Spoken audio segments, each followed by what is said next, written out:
All right, welcome to another episode of the Cassels Cast. My name's Eamon Cassels. Joining me today is going to be friends of the show, Elie Deglaoui and Bruce Veliz. Together, we're going to unveil our official NBA season predictions, going over our standings predictions for both the Eastern and Western Conference. Should be a ton of fun, so let's just get into the episode.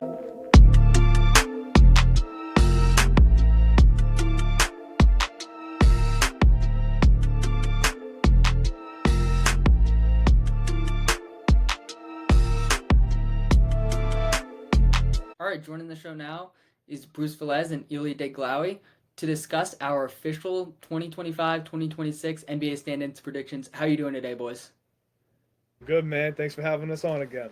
Yeah, I'm doing great. Awesome time to talk about the NBA season with you boys, and I can't wait to dive in and get into these predictions.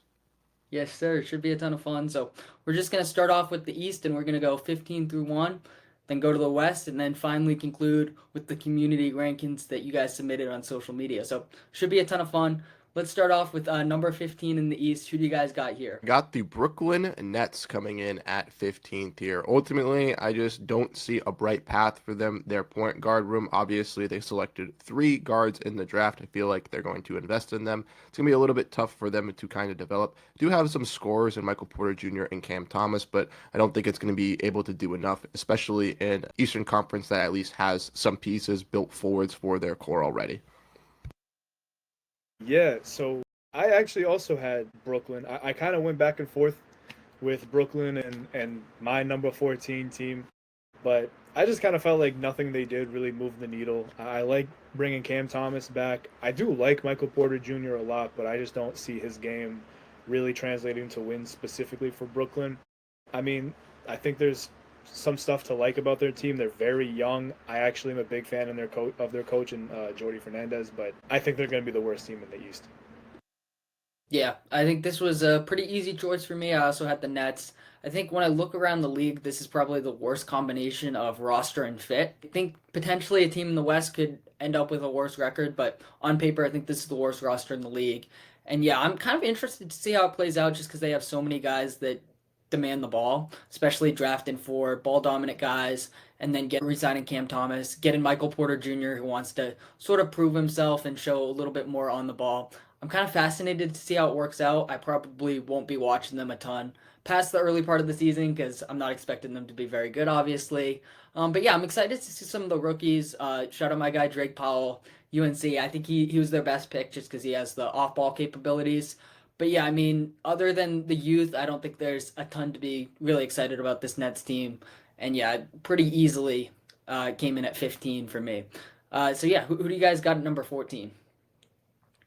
So at 14, I got a little bit of a shock, I think, to many people, but I have the Chicago Bulls coming in at 14th here. I just don't necessarily think the team is going to be towards the top this year. I think this is finally the time they realize to reset. And even though Josh Giddey and Matas Buzelis are still going to be solid scorers and creators for this team, I ultimately do think they will move off of guys like Nikola Vucevic, Kobe White, and some other contracts when they get to the trade deadline, and that will put the Bulls in a little bit of a selling state, hopefully allowing them to finally tank, get a top tier pick, and really invest into another project alongside Josh Giddey and Matus Bazelis, a center, so that they can really, really get this direction really going forward.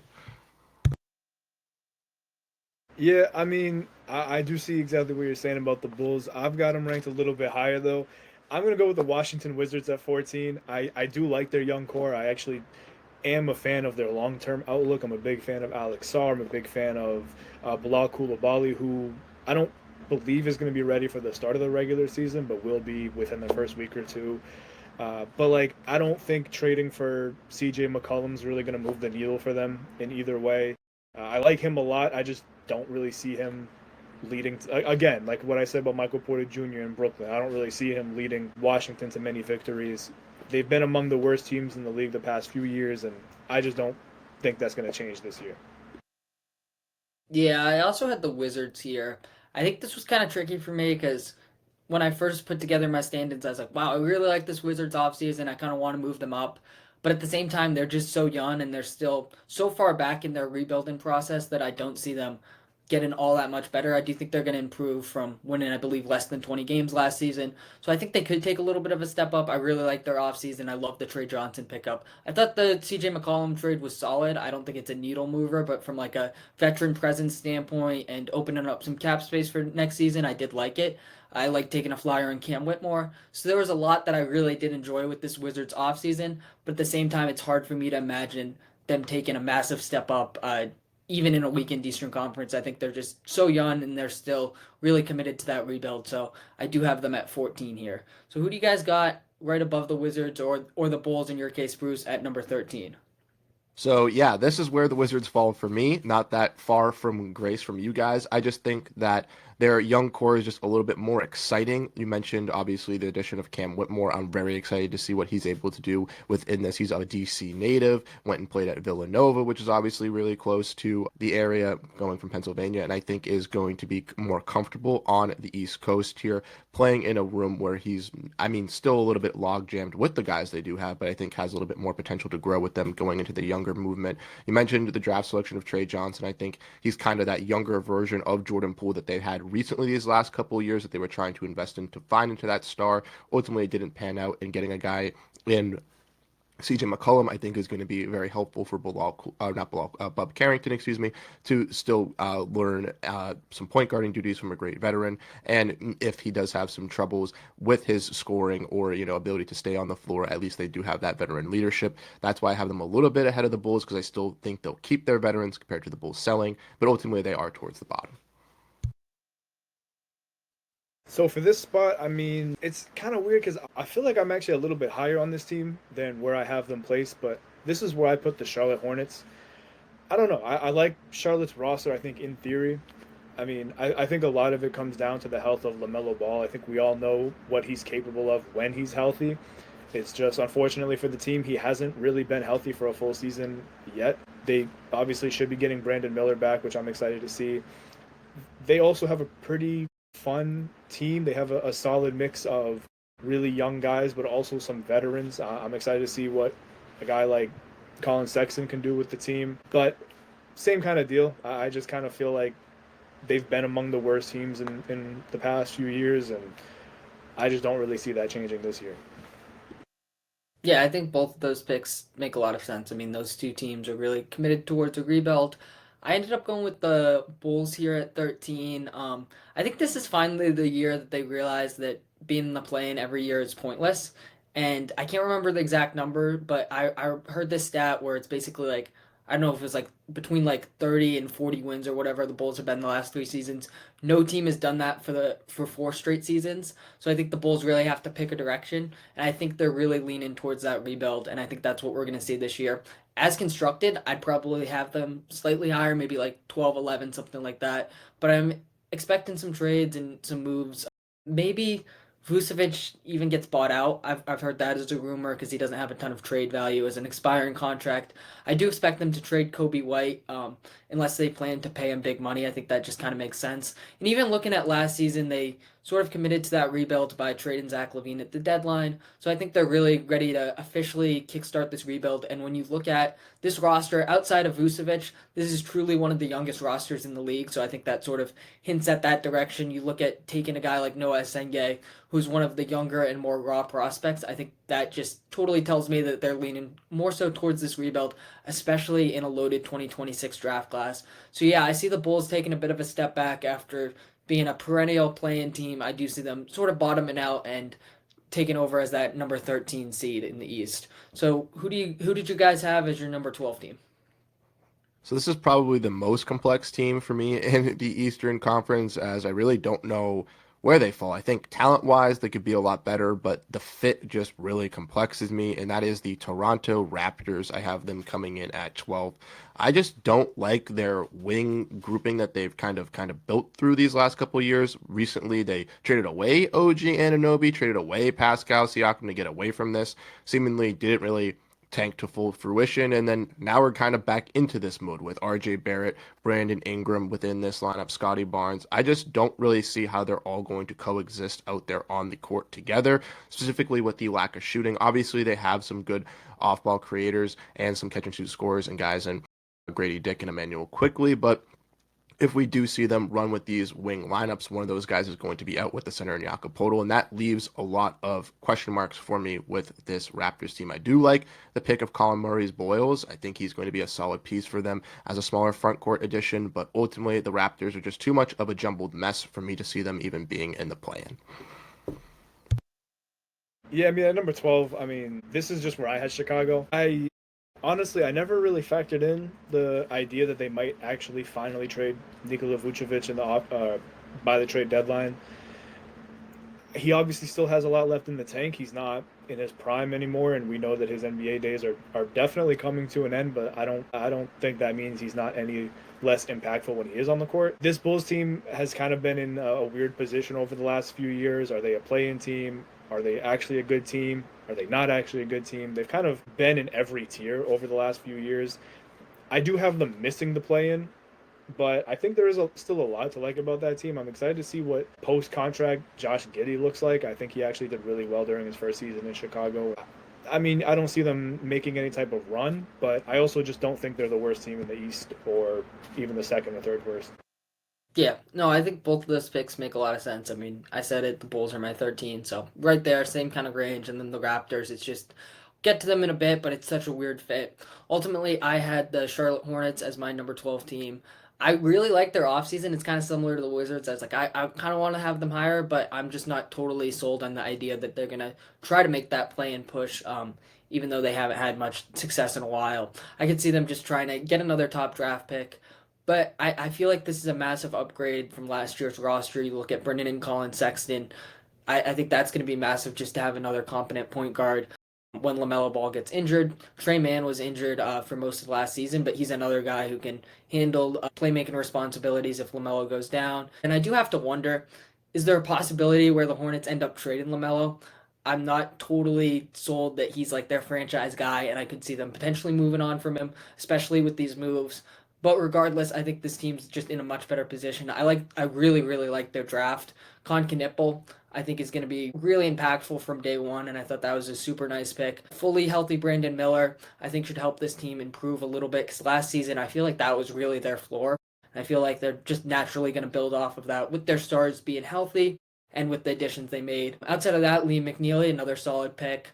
Zion James, a solid second round pick, and then Ryan Kalkbrenner possibly going to be the starting center for this team, which you can sort of look at that as a concern, but I think he's going to be impactful as a rookie as well. But yeah, I mean, the only other thing that really did hold me back from putting this Hornets team higher, other than like questioning their direction if they want to fully rebuild another year, is that center rotation. I feel like it's probably the worst center rotation in the league. So that is a little bit of a concern for me. But I think this Hornets team is going to be a lot more competent and a lot more fun to watch this season. And I did really like their offseason. So I did have to give them a little bit of a boost from where they were last year.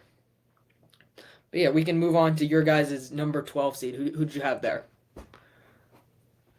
Or 11? A number 11 seed, yeah. Okay, awesome. Sounds good. So the final team closing out and unfortunately not making the play-in in the East is going to be the Miami Heat. And this might be another shock as well. But with them starting off the season without Tyler Hero, one of their main offensive functions, and Bam Adebayo in the latest preseason game also tweaking some injuries and stuff like that. Nothing severe, but this just makes me still questionable about the core of the Miami Heat. Obviously, post Jimmy Butler, and even with Jimmy Butler last year, they weren't that great with some unsuccessful rise from their wing tandem, and they have to see that kind of grow. There's still the question mark of what Andrew Wiggins were going to get this year with the Miami Heat, as well as he was a recent trade candidate. And even though Khalil Ware is in that front court, he's an intriguing piece. They do have Davion Mitchell and Kasparis Yakuchonis, who I think are going to be very solid playmakers and distributors to help out with their offense to take some of that alleviating ball pressure away from Tyler Hero.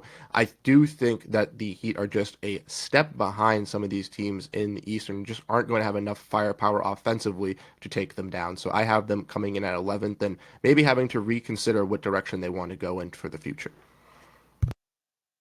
So I've gone back and forth on this one a lot. This is kind of where I don't love this pick at all, but this is actually at my number 11 seed. This is actually where I got the Philadelphia 76ers. I think their talent, I think, is legit. Like Tyrese Maxey on paper, Tyrese Maxey, Paul George, Joel Embiid, like that's a dominant big three. Even if Paul George isn't in his prime anymore, and even with the injury concerns surrounding Joel Embiid, I mean, I still think that's a really good big three. It's just I don't have any faith that they're going to actually be healthy this year. Last year didn't give us any reason to believe that they unfortunately really ever will be, especially this year where we're still kind of unsure what's really going on with Joel Embiid and how severe that injury is. Obviously, I mean, this isn't going to be a game changer necessarily, but they did lose some guys like Gershon Yabusele who went to New York, and I just feel like if healthy, I think they're a playoff team, not a play-in team. But unfortunately for them, I just don't think they're going to make it either way. If they stay healthy, I think that'll be a different story, but I just don't think they will. Yeah, like Elie, I had the 76ers as my number 11 seed, just missing the play-in. I even debated putting the Hornets above them. I feel like that was a real debate for me, honestly. Um, yeah, I'm not high on this team at all. I feel like looking at some of the over-unders, this is definitely one of my favorite unders. And yeah, unfortunately, it does come down to health because on paper, this roster is very talented and they should be a playoff team. But I have zero faith they're going to stay healthy. If you look at Paul George at this stage of his career and then Joel Embiid, just extensive injury history, aging a little bit, and quite frankly, when he was on the court last season, he didn't look all that great. So I can't have much confidence in this team based off that. I think they're going to be a little bit better than last season, just with a healthy backcourt at least, and then adding VJ Edgecombe into the mix should be beneficial in that regard. Full season of Quentin Grimes. And then Jared McCain hopefully being able to stay healthy. I know he has an injury to start the season, but if he can stay healthy for the rest of the season, I think that could be huge because he was really massive last season in the few games that he did play. But yeah, I mean, outside of just the health concerns with two of their three best players and PG and Joel, I just don't think this front court is deep enough, and I think that's a massive concern. When you look at this team, they do have a very deep backcourt, but the backcourt doesn't have the injury concerns that the front court does. So I think it's a little bit imbalanced in that sense.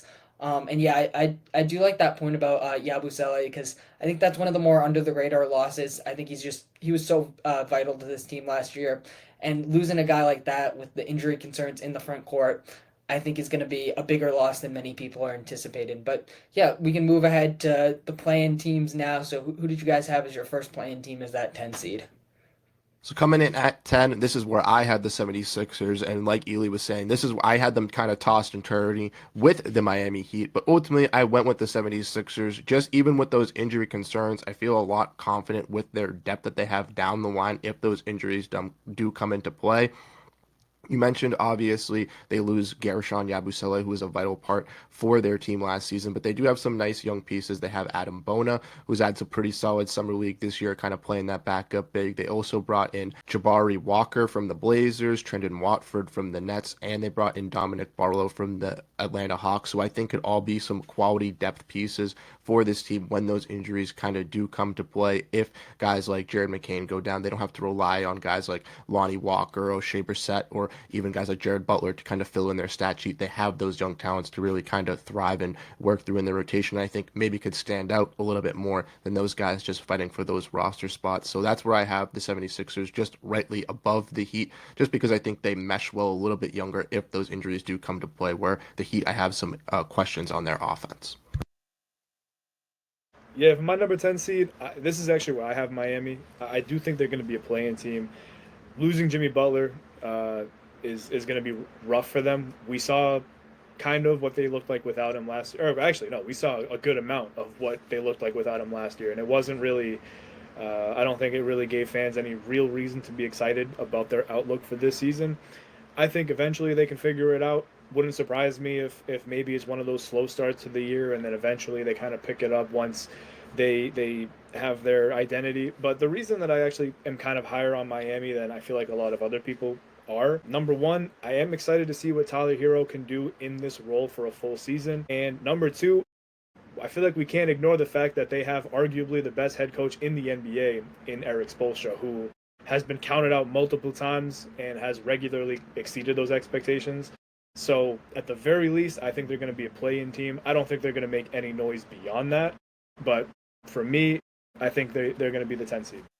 Yeah, I also had the Heat at 10. This was probably at least in the East, the single hardest team for me to evaluate. I just have so much respect for that organization, and like you said, Eric Spoelstra being really one of the best head coaches of all time and probably in the league right now. This is kind of the lowest I could go for Miami, and I was debating them. I think they're probably going to be a play-in team, but I was debating them really anywhere within that play-in, and I ultimately fell landed at the 10th seed, but I don't think that's should be any sort of disrespect to Spolstra or this organization because I think they've been playing at such a high standard for the past like decade and a half. And thinking about it right now, I feel really not great about putting them as a 10 seed because whenever you count them out, they seem to prove people wrong.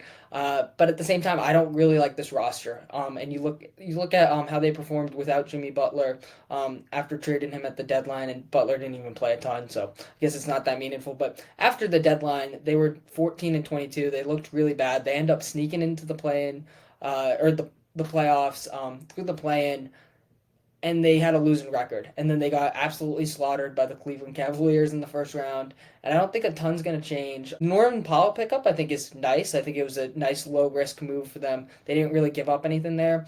But his fit next to Hero, in my opinion, isn't ideal. I think they're like pretty similar. And I think my big concern with this team is they don't really have offensive organizer, and that's something I really value. I don't think they have that like dependable guard. I did like what I saw from Davion Mitchell last season, but I still don't think he's that. He's more of that like defensive energy type of guy. Took some strides as a shooter, but I don't think he's the guy that will organize the offense. I haven't seen that from Hero either. He has improved as a playmaker, but I still don't think he's that level. I think he's better utilized off the ball. Maybe their rookie Casper Siakatronis can be that. That's a lot to ask for a rookie. So yeah, I feel like this Heat team is going to take a step back, and really that lack of primary initiator will hold them back.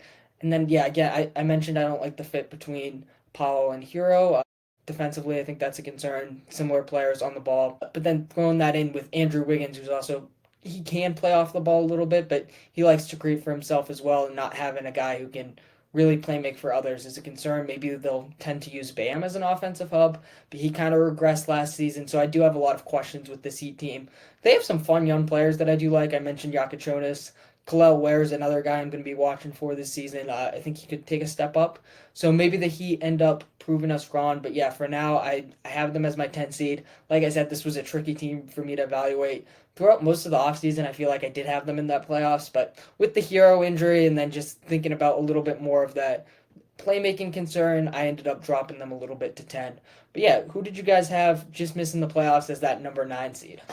So this is the team that is very different from your guys' list, as I have them a little bit higher, and I'm going to speak why on that. And that is the Charlotte Hornets. And I might be jumping the gun a little bit, and I'm been noted to do that in the past with the Pistons and stuff like that. So I will take the bullet if that's the case. But I feel very confident with this team, specifically with Charles Lee. And that might be a little bit of bias because we are Celtics fans. We do know what he can bring as an assistant coach with the Celtics, but he wanted to change that culture in Charlotte, and I think had kind of done that last year a little bit throughout the injuries, kind of bringing out the best of some of those players, and ultimately I think is going to this year with the additions they did make. You guys talked about it when you mentioned the Hornets, but I think Colin Sexton for Yusuf Nurkic is one of the better acquisitions of this offseason for the fact that they got that at that value, and for how much LaMelo Ball has had injuries in his career. I think really investing in this guard room and making sure that it has that depth necessary if he does go down to still stay afloat is going to be key. And guys like Colin Sexton and Trey Mann are going to fill that role for this Hornets team, added onto the fact that they have Con Kneppel, Brandon Miller, who can play that 2/3 for this team. If they can have those risers, they can be very solid. Like Eamon did mention, their center room is very weak. Obviously, Musa Diabate had a little bit of a rise last year as an under project piece. Maybe Ryan Kalkbrenner can have the same value coming out of Creighton. He was someone I was very high on in the draft class. But Mason Plumlee, as a Phoenix Suns watcher last year, I can tell you he's not going to add much for this team. He's just going to be depth. So that does concern me with them having that as their biggest glaring issue. But the thing that I do want to talk about the Hornets and why I think they might take this leap is because I think they're going to be solid this year, and I think they're going to have the option to have the ability to trade Miles Bridges, and I think that's going to help them get that center in this front court. That's really going to be able to help them take that next step because I think guys like Saloon and in their wing room are going to be able to grow and thrive, and it's going to force them to change this hand, and that's why I'm a little bit higher on the Hornets here. But once I said, they could be the team that kind of really strikes me down in this list. I think the thing with Charlotte for me is that I was kind of overly high on them last year, and then that didn't turn out to be anything. So I think that's why I'm a lot more cautious about it this year. I feel like you make some good points. I could definitely see Charlotte being better than where I put them. But well, I have where are we? The 9 seed. I mean, for me, this is where I have Toronto. I'm actually a lot higher on that Brandon Ingram Scotty Barnes pairing than I think a lot of other people are. But even beyond that, I mean, Jakob Pertl just basically had a career year, and I'm actually a big fan of what Grady Dick can bring to the table. I think he had another fantastic season last year, and I feel like, should be able to kind of take another step and kind of showcase a little bit more about what he brings to the table. So, I mean, I don't think they're going to make a deep playoff run or anything like that, but I'm actually a lot higher on Toronto than I think a lot of other people are, and so I'm excited to see what they can do, and I do think they'll be a play-in team at the end of the day. Dude, Elie, this is fucking crazy. I have Toronto here as well. This is crazy. I swear this isn't planned. But yeah, no. Going back to the Charlotte thing, quick. I did like a lot of points that you brought up there, Bruce. And if there's a team that comes out of nowhere, it very well could be Charlotte. I like the point specifically about Lee, and then potentially trading Bridges. I think could be huge for them. So yeah, I can definitely see where you're coming from with the Charlotte perspective. But yeah, Toronto. This is a team, I think they're talented enough to make the playoffs. I think they want to make the playoffs given that they have one of the highest payrolls in the league. I just can't totally get behind the fit. I think they just have too many guys that are ball dominant and not enough floor spacing. I do kind of like their depth though, but yeah, I mean, ultimately, I think just their 3 or 4 best players don't totally fit together.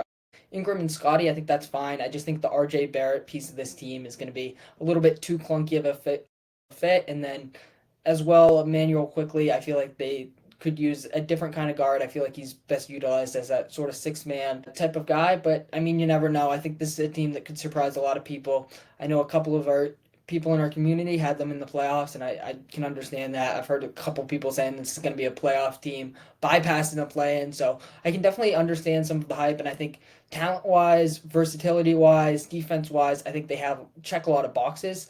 I just feel like offensively it's going to be kind of a clunky team. Like I said, I just can't get behind the fit. I know I did a podcast on them season preview. I think I took the under. I kind of talked myself into this team going over, but at the same time I think they're going to be on the outside looking in of the playoffs. So yeah, how about you guys? Who did you have as your number 8 seed, our first playoff team? So coming in at number 8, which may shock some viewers, but not me this season, regardless if they have a top 3 player in the NBA, I don't think that the core around them is dominant.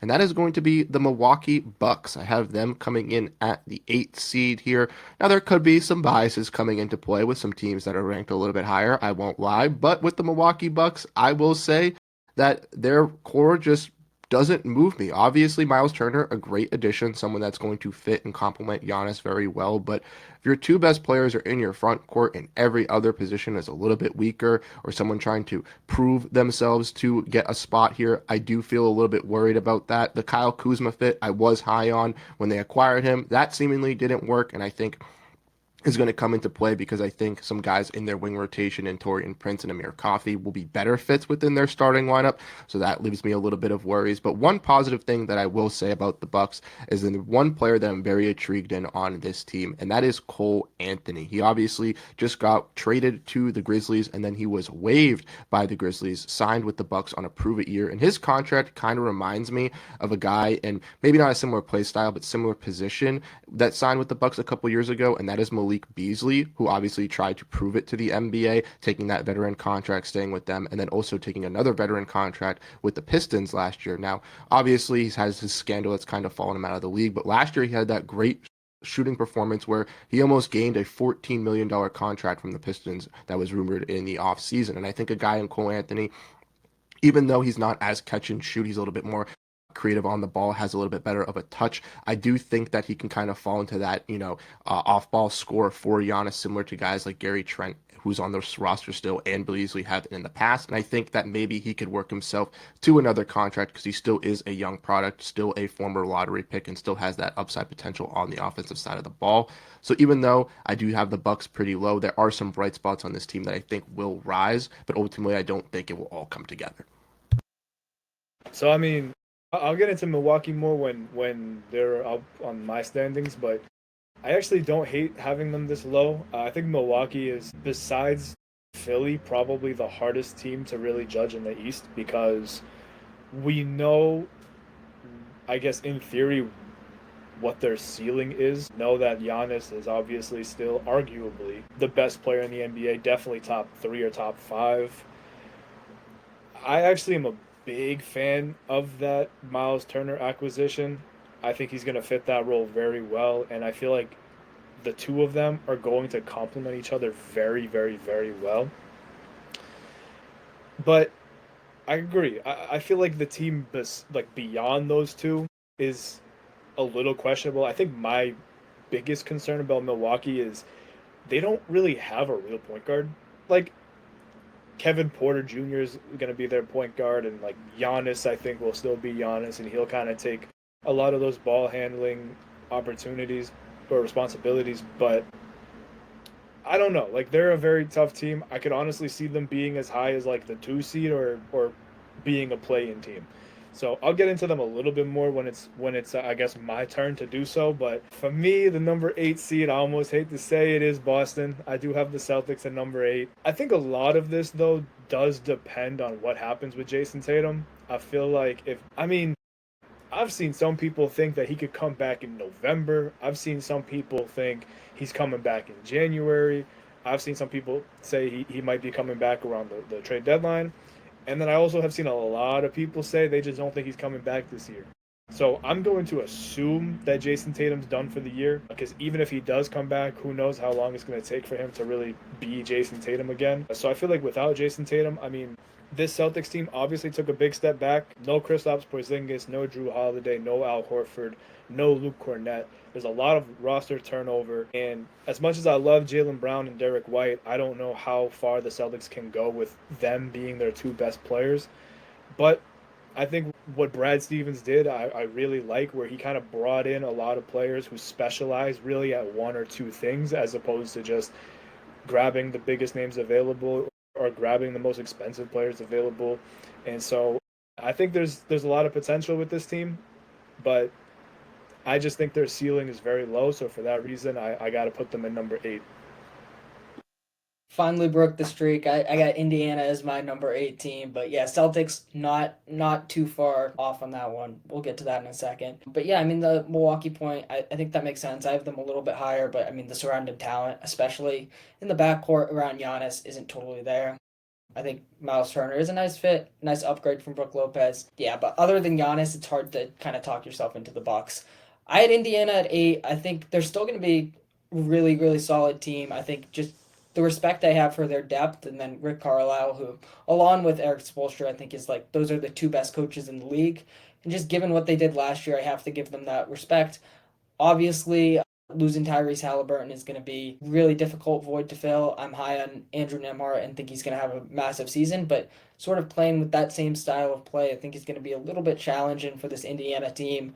And when you look at losing Miles Turner, I think that's also an enormous loss. Jay Huff and Isaiah Jackson, solid centers. I think they offer slightly different skill sets, so intriguing, but yeah, their front court is really unproven, especially that center rotation to me. But I mean, just based off this team's depth, the shooting that they still do have, they still maintained a lot of their defense, especially, I mean, Andrew Nemhart is one of the best perimeter defenders in the league. Aaron Nesmith is a really versatile wing defender.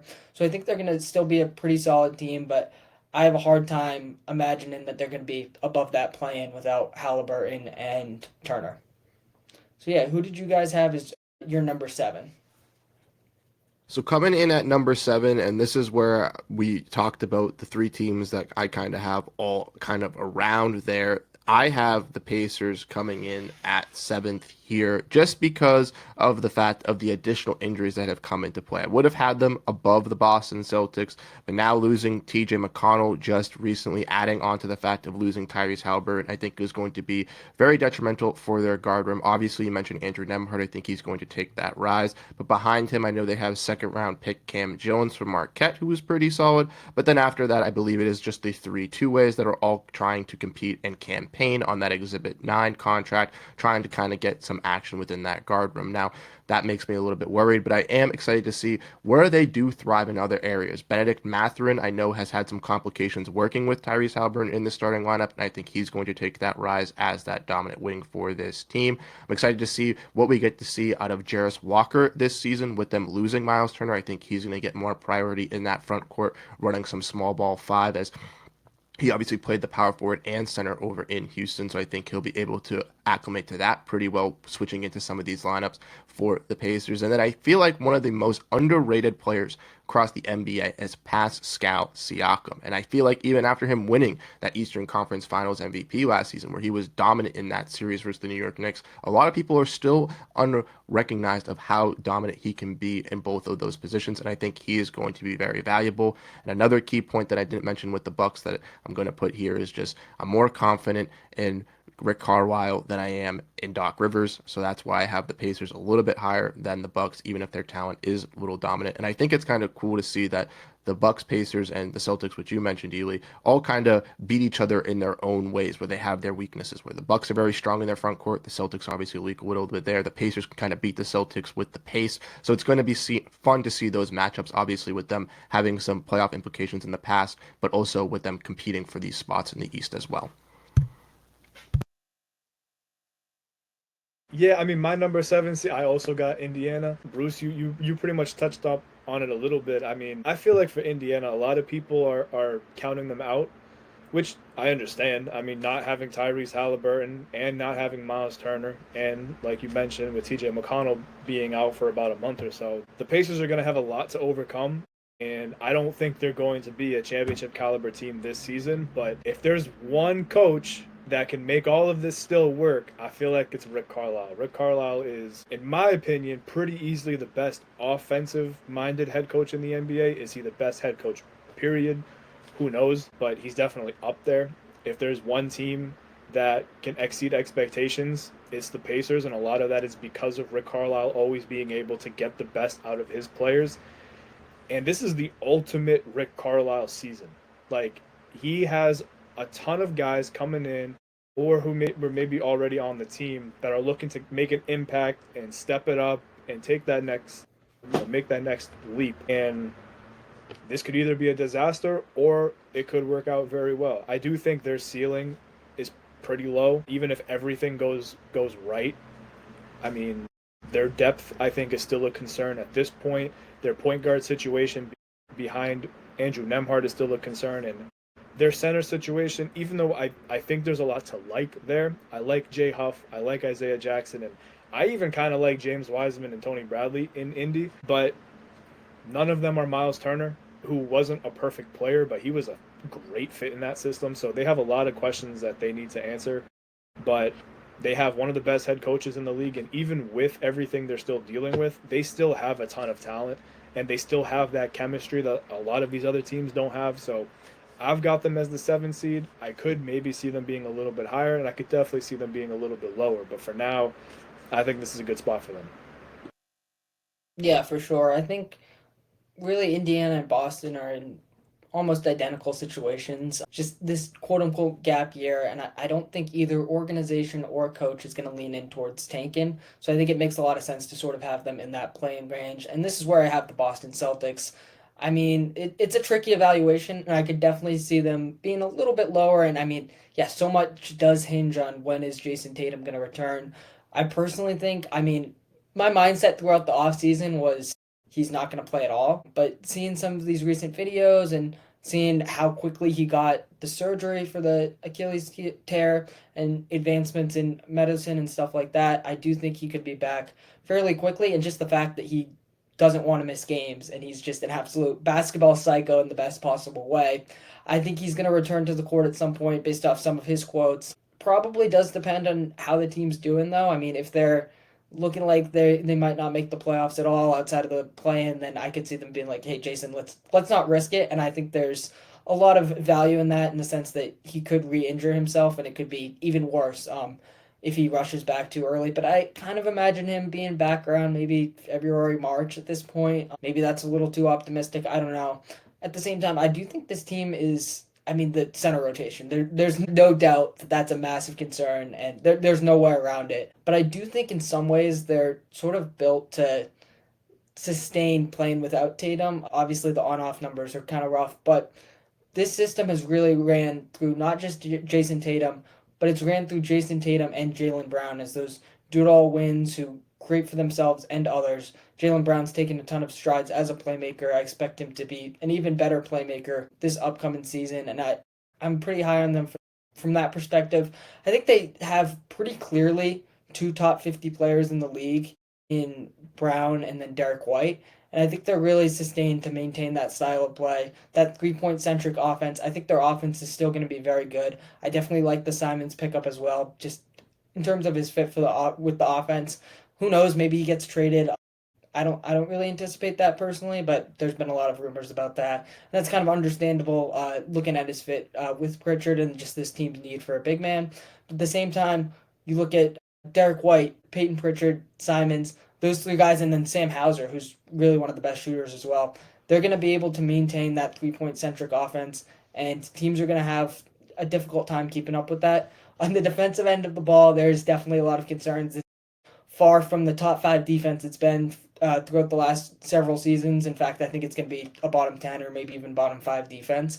So that's definitely a concern for me. At the same time, I do think why ultimately I have them one spot above the Pacers. I think they're a little bit better equipped to keep that same style of play that they've really thrived with just with their shooting. Whereas the Pacers, I think they're going to have a little bit of difficulty replacing that Halliburton despite myself and many other people being high on Nemhart. I think that's just going to be a little bit more challenging to maintain that exact style of play. So yeah, I have the Celtics at 7. I know a lot of people are a little bit lower on them that are non-Celtics fans, and I totally get that. I just personally don't think Brad Stevens, Joe Mazzulla, really any of the players either are going to lean in towards tanking. I think this is a group that still has a lot to prove. Jaylen Brown wants to prove that he's able to be that number one option. Peyton Pritchard's coming off a career season, but I think he wants to build off that. Derek White's a guy that's always been kind of underrated. I think he still wants to prove himself. So I think this is a group that's still eager to prove themselves and really is going to try to make the playoffs. For better or for worse, you can debate if you think it's better for this team to go for a draft pick. Yeah, I think this team's still going to maintain a spot in the playoffs, but it will be through the play-in. Who did you guys have at number 6, though?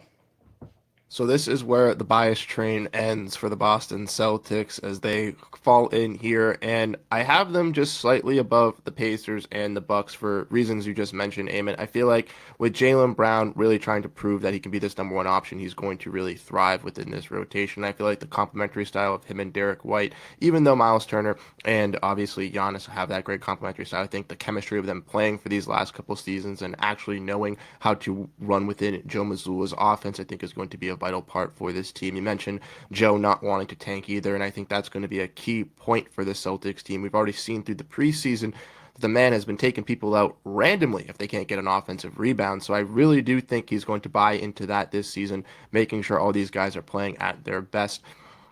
They obviously lost a lot this year, getting rid of Drew Holiday, getting rid of Kristaps Porzingis, having to shed some of that salary. But I do think, like you mentioned, we're going to see a lot of rises. I'm very high on Peyton Pritchard this season. I think we could see him eclipsing, averaging around 20 points this year for this Celtics team within this rotation, with his ability to be a spark plug-in creator. And I think he's one of the better value contracts across the league. The center rotation is a little bit wonky there, and obviously looking at the depth, they are believing in a lot of unproven or younger guys like Baylor Shireman, Ugo Gonzalez, Josh Minot, Luka Garza, Nemish Queta, Xavier Tillman, etc. But I do think that those guys as a unit can be able to play a little bit better and actually have that cohesiveness to be pretty solid.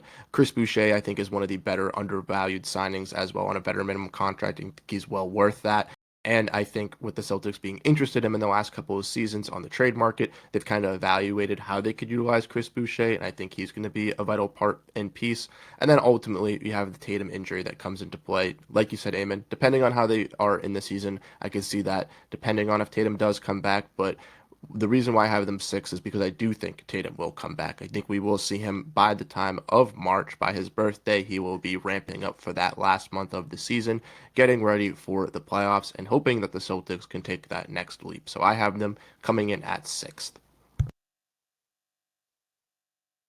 Yeah, I mean, for my number 6 seed, I got Detroit. I don't know. Detroit was another kind of hard team to.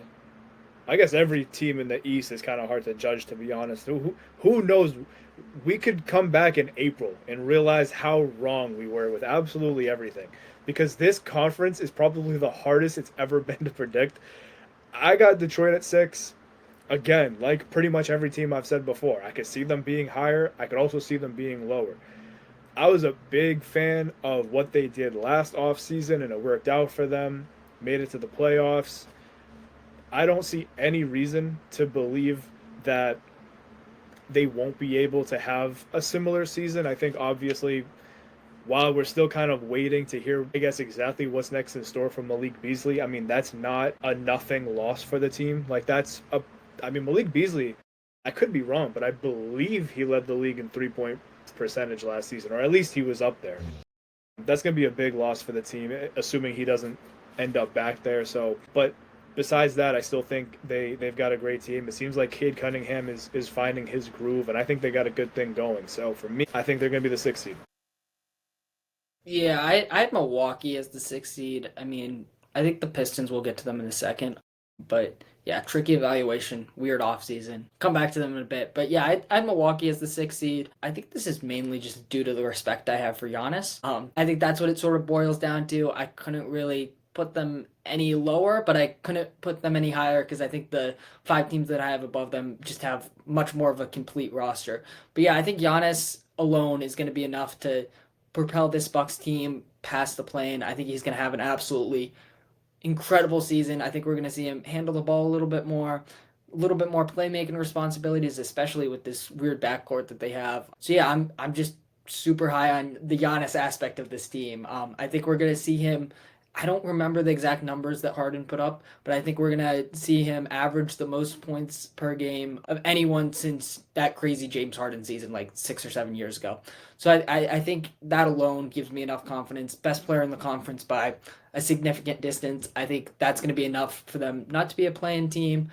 I mean, yeah, the backcourt is kind of shaky, and I think this team, if Giannis unfortunately goes down with an injury, they could really free fall. Unfortunately, I did like the Cole Anthony pickup. I thought that was solid. I just don't think a combination of like Cole Anthony, Ryan Rollins, and Kevin Porter Jr. is enough backcourt support for Giannis, and we saw this team be, around that like 4 or 5 range when they did have Damian Lillard. Miles Turner, nice upgrade from Brook Lopez. I think he brings a lot more mobility, especially at this stage of his career, and he's sort of a similar big man in the sense that he's like a solid rim protector, not an elite rim protector in my eyes though. Not the best rebounder, but like a solid like switchable guy. I think he brings a little bit more switchability to this team, where Lopez was like that drop coverage style of guy, and then the floor spacing is going to be there. So I think that's nice. Maybe there's a Bobby Portis trade somewhere to upgrade that guard room. I think that's a possibility. Who knows what they're going to get from Kuzma? Yeah, I mean, I the surrounding cast is just not the best, and it's tough when they don't have any draft picks left to trade. But yeah, I mean, I just think ultimately it comes down to the respect I have for Giannis. I couldn't put them lower than 6. But yeah, who did you guys have as your number 5 seed? So coming in at number 5, I have the Atlanta Hawks, who had probably one of the busiest off seasons this past year, making some big time moves. They obviously had that big trade last year, bringing in Dyson Daniels, which really shaped their direction for the future, investing in to the younger guard and finding that complementary player alongside Trae Young. Obviously, there have been rumors of a Trae Young trade for the past couple of seasons, even dating into this offseason, but I still do think the Hawks are now putting that team that Trae once had in the Eastern Conference Finals just a couple of years ago, now fully put and primed together. Jalen Johnson is going to take this big leap as a wing, I expect. You have Zachary Zarche, who's a complementary wing, and I think a little bit of a better fit than DeAndre Hunter had been within this Hawks rotation, so I'd like that they cleared him out. And then they brought in guys like Nickeil Alexander-Walker, who's going to be another switchable defender just to aid on the defensive side of the ball. And then Kristaps Porzingis replacing him for Clint Capella, which I think is just a massive addition. Porzingis, as we all know, had that illness in the playoffs, but as Celtics fans, we know that if that illness had come any time throughout the season, he would have been rested and been fully ready to go. That was just something that happened in that week, which was the worst week for it to happen. I think he is going to be fully healthy and a vital piece for the Atlanta Hawks partnering with Onyeka Okongwu, because Onyeka Okongwu is a little bit of an undersized center, and I do think he can work in as a power forward in some instances, playing alongside Porzingis, and I think the Hawks are going to have that utilization to run the double big.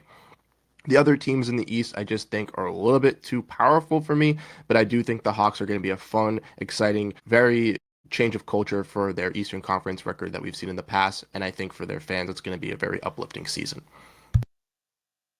So this is actually where I've got Milwaukee. I feel like I'm a little bit higher on Milwaukee because maybe I'm overrating that fit of Giannis and Miles Turner. I mean, I don't know, just on paper, like that's such a good duo, but at the same time, it's just Miles Turner. It's not like they got prime Kareem, you know. So maybe I'm overrating it a little bit. I feel like with Miles Turner, I mean, we saw it in the finals, we saw it in the conference finals. Like he's somebody who can disappear, and when he disappears, that puts the team in a really rough spot. So in my opinion, I mean, even though I like the ceiling of what that duo brings, I do think there are downsides.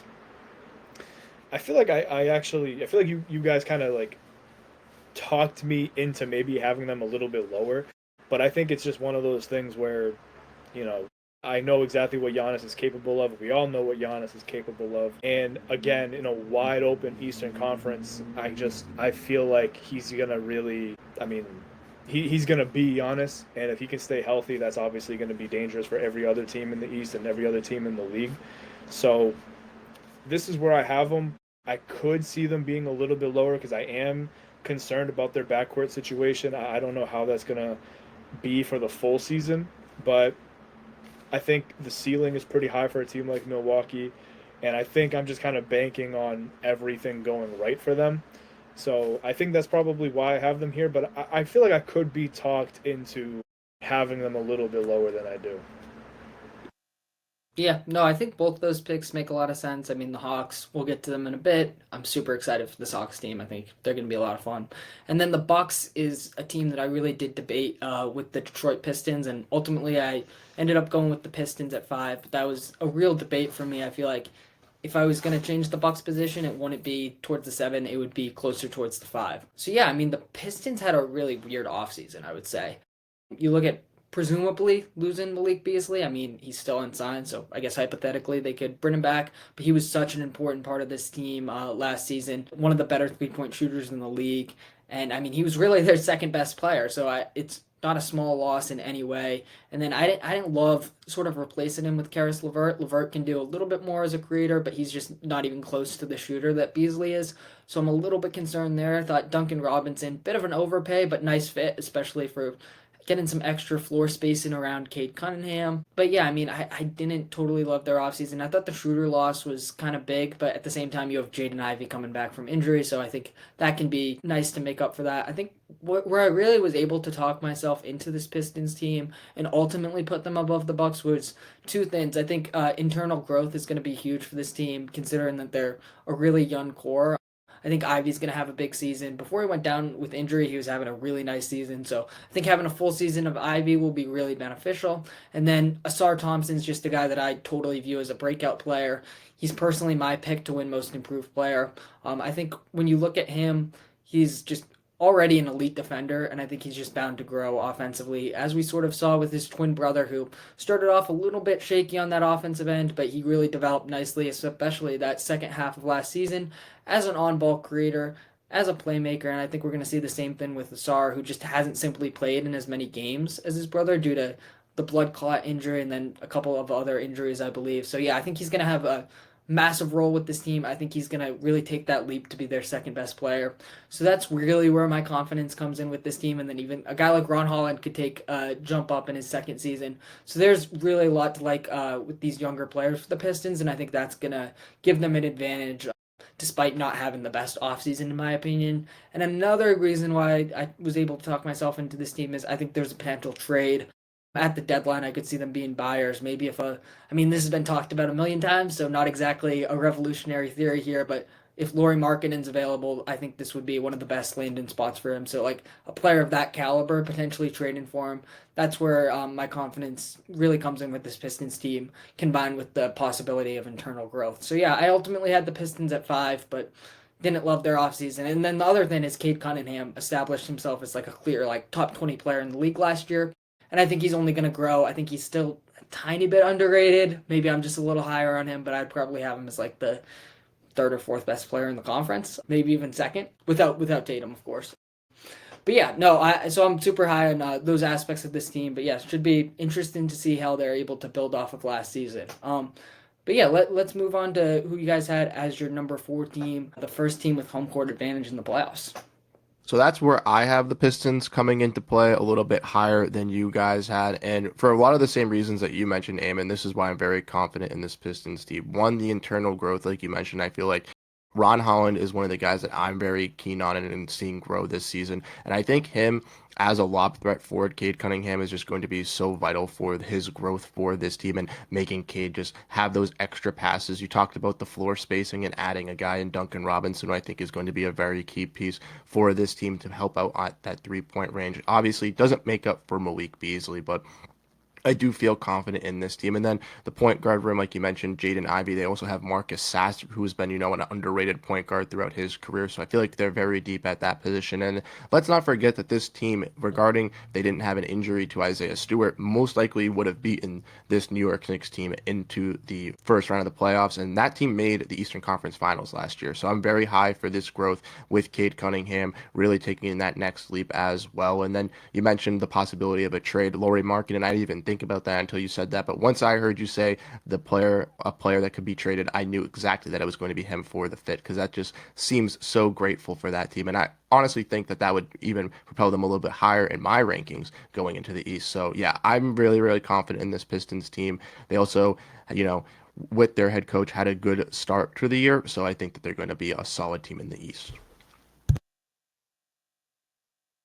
Yeah, I mean, for me, yeah, you guys are kind of making me rethink it a little bit because now I am starting to think I should have put Detroit over Milwaukee. But either way, I mean, there's one team I've got ahead of both of them, and for me, that's Atlanta. I'm a big fan of what the Hawks bring to the table. I mean, I felt like anyway, they were a better record or a better team than their record showed last year as it was, and that's not even factoring in that they got Kristaps Porzingis and Risa Shea should be taking another leap. Dyson Daniels should be taking another leap, and I'm a big fan of what, like I said, what they bring to the table, and I think I'm excited to see what they can do together. They're not going to have Clint Capella, which I actually feel like opens the door up for Okong. I cannot pronounce his name.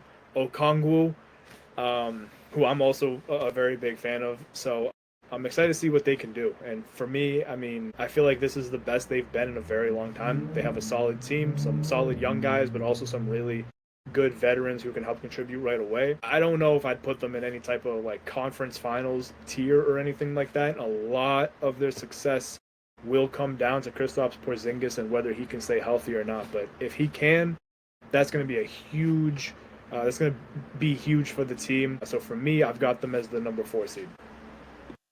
Yeah, this is also where I have Atlanta. Probably the team I'm most excited to watch in the East, to be honest. I'm a big Trae Young fan personally, and I think this is by far the best roster he's had around him in his career. And I definitely agree that even looking at this team last year, they were better than just missing out on the playoffs. I thought they would have been a playoff team. Maybe even avoided the play-in if Jalen Johnson was healthy for a full season. I think he's just so integral to this team, and I think he's young enough to where he can still reach another level. And then you look at Kristaps Porzingis, who's really going to be a perfect fit next to Trae Young as both a lob threat and a pick-and-pop threat. As long as he can stay healthy, I think that's the big question. If he sort of misses a lot of time and maybe the illness thing's still there, I mean, he just has such an extensive injury history. I think that's the one thing that's like holding me back a little bit with this team. But yeah, on paper, it's just an amazing fit. And then 2 other moves that I really liked, getting Nikhil Alexander Walker, just a perfect fit next to Trae Young. an elite on-ball defender, and then really versatile offensive player. He can handle the ball a little bit. He can spot up, shoot really well. So I think that's going to be huge. And then Luke Kennard was a nice underrated addition. I mean, just for shooting and then even a little bit of extra playmaking. I think he's a nice connected playmaker, solid rebounder too. So I mean, I think they had one of the best off seasons out there. And then, I mean, this doesn't really factor into the standings, but being able to get unprotected Pelicans Bucks pick is massive for their future. Another part of their offseason. They drafted Asa Newell. I don't know how much he'll play, but they might have to count on him if Porzingis goes down with injury.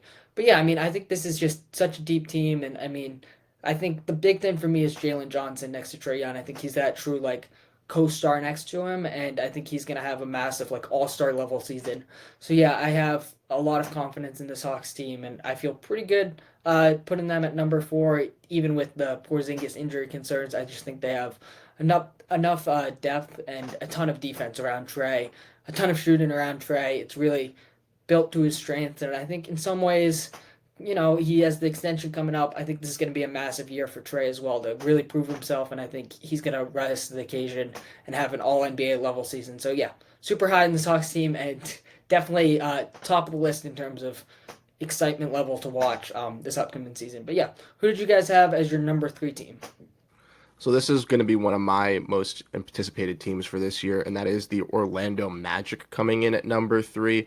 I've been a huge fan of this core, and I've been saying it for the last couple of years. Building this wing duo with Paolo and Franz is very resemblant to me of how the Celtics built with Tatum and Jaylen Brown, and I think that we're going to see that growth through these wings. Not only that, though, they forced the Boston Celtics to 5 games in a series, which ultimately could have been 6 or 7 without Jalen Suggs, without really any offensive creation, with guys like Cole Anthony and Jet Howard having some struggles. Now they add Desmond Bane onto this lineup. They're just going to initially be so much better on the offensive end. Then they bring in Tyus Jones, who just had a terrible fit over in Phoenix. I think he's going to be a fantastic secondary initiator and creator for a unit where for a backup unit that had some struggle in creating, and also for Tyus Jones, this is his best point in his career with Memphis, with Washington. He has been the best as a backup point guard, so I think this is going to suit his role. And then they also ultimately added Jace Richardson as well in the draft, who's been having a solid preseason. Also with Jet Howard, who had a big game the other day, which I think is just more motivating for the production with their youth and the shooting core.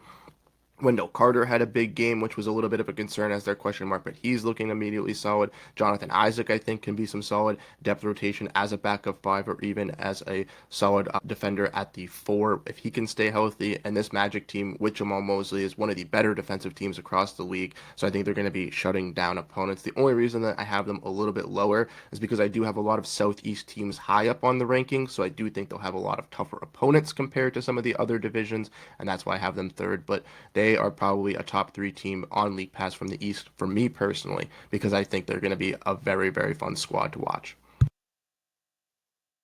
Yeah, I mean, this is where I also have Orlando. I was already pretty high on Orlando and their outlook anyway. And then when they traded for Desmond Bane, I mean, I realized Desmond Bane isn't an MVP caliber player or anything like that, but he's like, I really feel like he's going to change that dynamic of that team, which I believe finished as the worst three-point shooting team last year. So I mean, you get one of the best shooters in the league and somebody who could do it at such a high volume and with such efficiency. I mean, that's going to open up so many things for their offense, which was severely lacking. But their defense is still going to be incredible. I'm excited to see what Paolo and Franz can do again together with a team that's competing.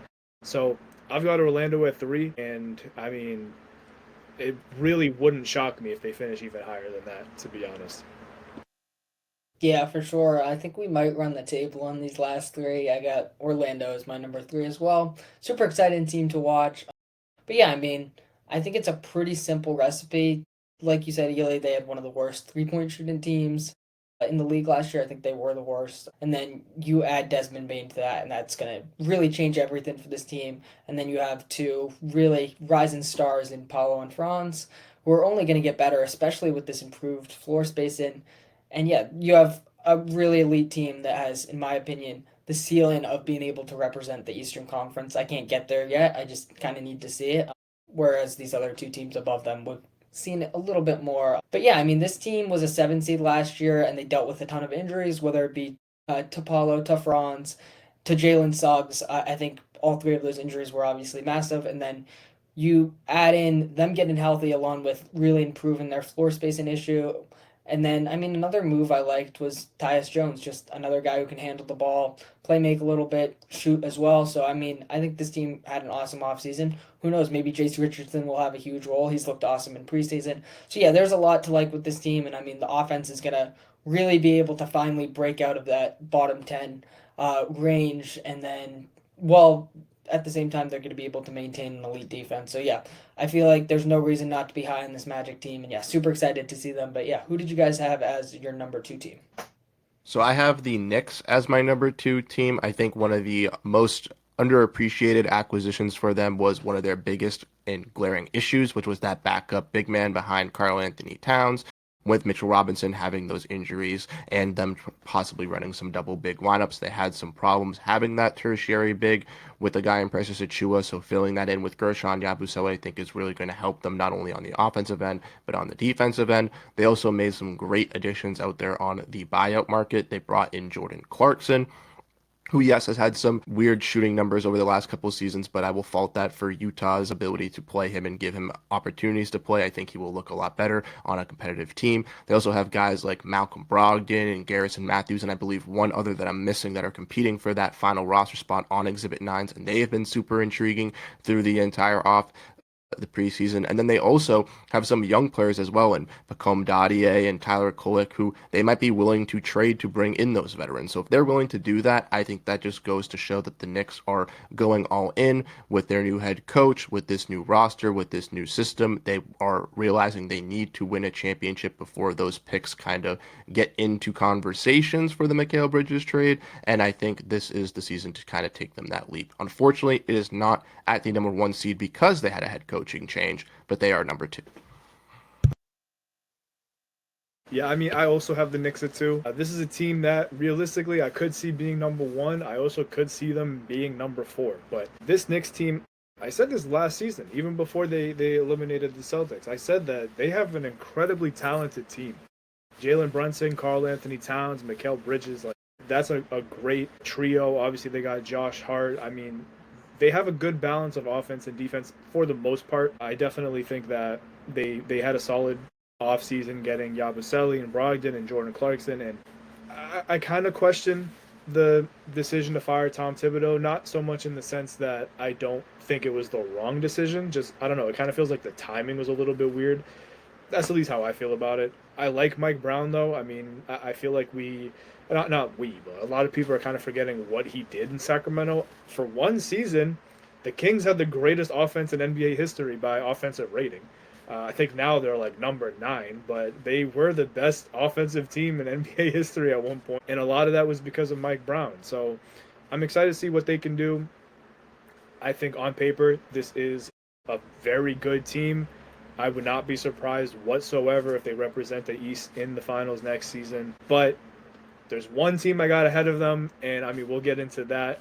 That team is basically the reason I can't put New York at number 1. Yeah, for sure. I mean, I feel like you guys really nailed it. Going from Tom Thibodeau to Mike Brown, who knows if that's going to be that much of an upgrade, but I do like Mike Brown's offense a little bit more. And then, yeah, they had an awesome offseason. Other than that, just acquiring some more depth, I think that's going to be massive for this team. I especially love the Yabusele pickup. I think that's going to be huge. And then a couple other things that I like with this team, I think with Mike Brown especially, he's going to be able to implement a little bit less of a heliocentric offense. I think they were a little bit too dependent on Brunson, and they have so much talent outside of him. I think Cat's going to get some more touches. I think OG Anunoby is going to get some more touches, and Mikal Bridges. I think it's going to be more so of an everybody eats offense, and I think that will be super beneficial to this team, especially come the playoffs. I'm a little bit higher on this team. Spoiler alert, they're my Eastern Conference champion. So yeah, I'm a little bit higher on this team in a playoff setting, but I think they're still be an awesome regular season team, sort of around that like 60 win mark. And then another thing that I like that it seems like Mike Brown is going to be doing, I think Thibodeau probably would have done it as well. He just wasn't healthy for most of the season. I think they're going to start Mitchell Robinson alongside Towns, and I think that's going to be super beneficial to this team's defense. We all know how Towns struggles as that rim protector, and I think he really needs to play next to a guy like Mitchell Robinson. And as long as Robinson can stay healthy, I'm going to be pretty high on this team's defense, which was a problem last year. So yeah, they're a really good team last year, and I think they got a lot better. But yeah, we all have the Cavs above them. So yeah, I think we could just move ahead, talk about the Cavs, why we have them just a notch above the Knicks. Yeah, so I'll keep it short and sweet about the Cavs here. Obviously, the best team in the East here for all of us. I just think that their overpowering ability on the offensive and defensive end is just still unmatched, even though they've made a lot of re-signings this offseason, obviously losing a guy in Ty Jerome. They still brought back Sam Merrill, who was a valuable catch-and-shoot scorer and playmaker for this team. They also drafted Tyrese Proctor, who I have a lot of high upside on as a potential playmaker that can work through in this rotation for the Cavs, because their main issue has been that secondary point guard, why Ty Jerome was so valuable for them last season. So trying to address that this season is going to be key. But obviously guys like Donovan Mitchell, they have a full season with DeAndre Hunter within this rotation and him closing out lineups, which I think makes their roster look a little bit more fundamental. They also have Evan Mobley, who's going to be taking rises. Darius Garland starting the season, I think, with an injury, so that's going to be something to keep an eye on. Him and obviously Jarrett Allen, as I do think Mobley eventually will get that starting center role, and they will have to move on from that. Maybe it's this trade deadline if things are a little wonky, or next offseason if things don't go course. But obviously this Cavs team was the best team in the East last year, and I don't think that they proved to not be this upcoming season. So I have them at 1. Yeah, I just feel like last season wasn't a fluke, to be honest. I just feel like that is how the Cavaliers are going to be. They've progressively gotten better every single year since they got Donovan Mitchell. I believe it was 2 years ago, they were, I think, or 2 or 3 years ago, they were a top 5 team, I think, on offense and defense. They were one of, I think, 2 teams who had that. And, I mean, they were the number 1 seed last season. And I feel like, kind of like Bruce said, they haven't really shown anything outside of getting knocked in the second round to prove that that's not how they're going to be, like to prove that they shouldn't be the number 1 seed. So I definitely think they're the best team in the East. As it stands, they're my pick to represent the East in the finals. With how wide open the East is, I could see that changing, but in my opinion, they were the best team in the East last season by the record, and I think they will be again this year. Yeah, for sure. I mean, I think it's tough not to trust the 64-win team, at least in the regular season. A little bit concerned about the playoff aspect of this team, but super high on them regular season wise. And yeah, I think you sort of have to give them the benefit of the doubt, given that they did win 64 games. I mean, that elite two-way balance that you guys talked about is just so huge. And I think if you compare them to the Knicks, I think that's the advantage they have. Despite inserting Mitchell Robinson in the starting lineup and then having the elite defensive win duo, I still have concerns about the Knicks defense a little bit with Towns and Brunson, and I just can't say the same about the Cavs. And then I look at Evan Mobley. I think he's another guy who can take an even bigger step up from last season and build off that. He's still super young. Donovan Mitchell's obviously like a top 10 level player. And then, I mean, Jarrett Allen and Darius Garland are 2 of the best 3rd and 4th options in the league. So I think that combination is just a winning recipe. If I had to point out one tiny concern with this team, well, 2, I guess it would be injuries. I mean, Garland starting the year off injured is a little concerning, and then likewise for Max Strus, who's been a key part of this team. I think DeAndre Hunter is going to be massive for this team. Really nice move at the trade deadline. So I think he's going to be huge, and I think that's enough to make it up. I'm a little bit concerned about how they fill that Ty Jerome void. I think that's like the only thing that I'm a little bit hesitant with. But ultimately, I feel like if Lonzo Ball can stay healthy, he can be really impactful. That's a big if, though. And then like guys like Craig Porter and Tyrese Proctor could also fill that void, and the Cavs have shown to get the most out of guys that we're not totally expecting to be super impactful, as we saw with Jerome last year. So, altogether, I think this is just going to be another dominant 60-plus win team, and it's hard not to give them their respect after last season just being so dominant in the regular season. I'd project them to win like 2 or 3 more games than the Knicks, so I do think it's relatively close, but at the same time, I just have to give the nod to the Cavs based off last year. All right, we can move ahead to the West.